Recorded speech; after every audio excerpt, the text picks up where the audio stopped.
Molly Mouse and the Bear Cub by Melinda Kingsman.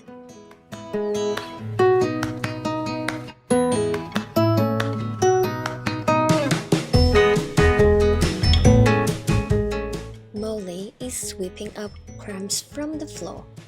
She jumps when she hears a loud knock at the door. Who can be calling so late in the day? She peeks through the window, then claps in dismay. The first thing she sees is a huge dark brown eye. It belongs to a bear cub who's starting to cry. So she calls out, "All bears should be curled up and sleeping. What are you doing here? Why are you weeping?" "I'm scared and I'm hungry," the bear cub replies, while lifting a paw up to wipe his wet eyes. "Mom said we must sleep in until all the snow goes, but a feather blew in and it tickled my nose." Then the wind howled so loudly, it gave me a fright. Now I'm too scared to sleep as I haven't a light. Molly decides that this bear means no harm. She grabs hold of her lantern and climbs up his arm. "Now let's take you back home before Mom wakes up too.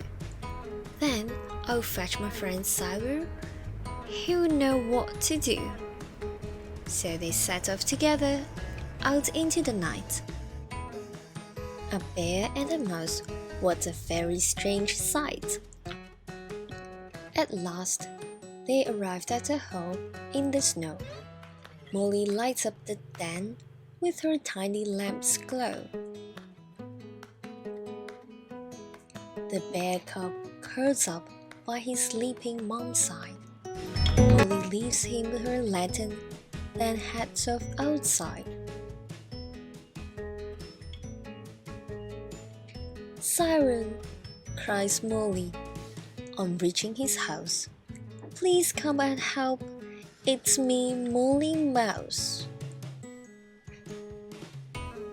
These friends now discuss how to help the young bear. Cyril kindly agrees he has nuts he can spare. But he also grabs hold of a small ball of string, and some sticks, and a rock, and some wire in a ring. They set off outside, Cyril's arms piled up high. His mom even hands him a warm acorn pie. Molly holds up a lantern to light the way back, while she drags the string ball in a small mouse-sized sack. When they get to the den, a voice cries out, "Who's there?" "It's us," Molly shouts, "and we have food here to share." The cub sniffs the pie, then he gobbles it down. "What are you making?" he asked with a frown.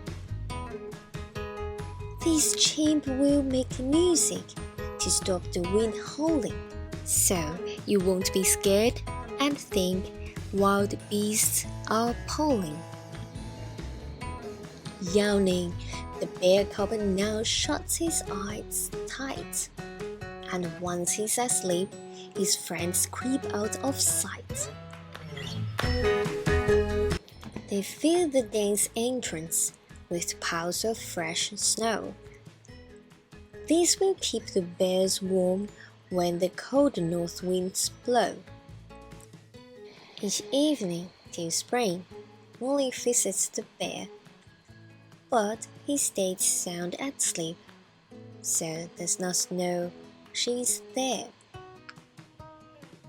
When at last spring arrives, both the bears are awake. They climb out of their den, and they stretch and they shake. The bear cub first wobbles, but then starts to run as he heads for the warmth and the light of the sun.